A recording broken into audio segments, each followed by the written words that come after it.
And well, Israel's ultra-nationalist Police Minister Ben-Gvir boycotted this week's cabinet meeting in protest against Israel returning bodies of Palestinian gunmen. This follows his party's boycott of voting in parliament on Wednesday to protest against what it saw as Israel's soft response to 104 rockets fired from Gaza into Israel on Tuesday.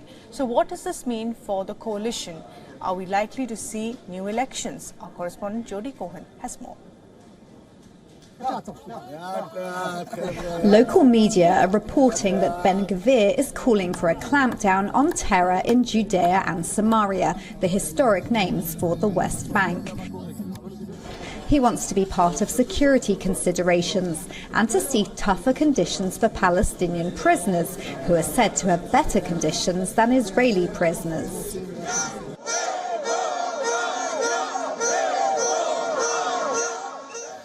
Despite mass protests against the coalition's judicial overhaul proposals,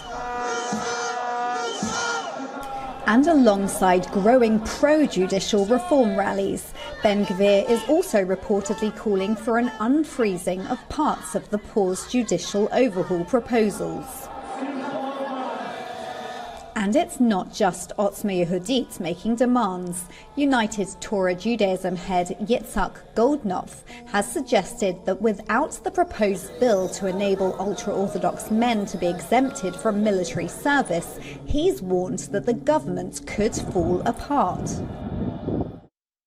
Goldknopf has suggested that an alternate coalition could be formed, although he provided no further details on that as yet.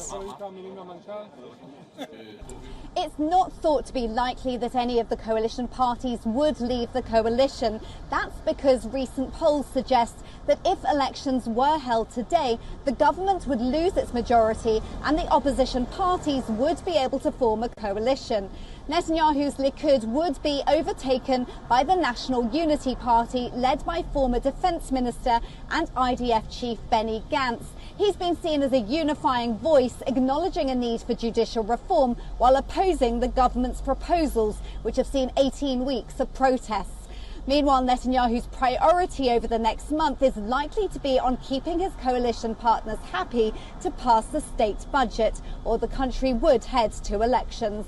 This is Jody Cohen for WION World is One.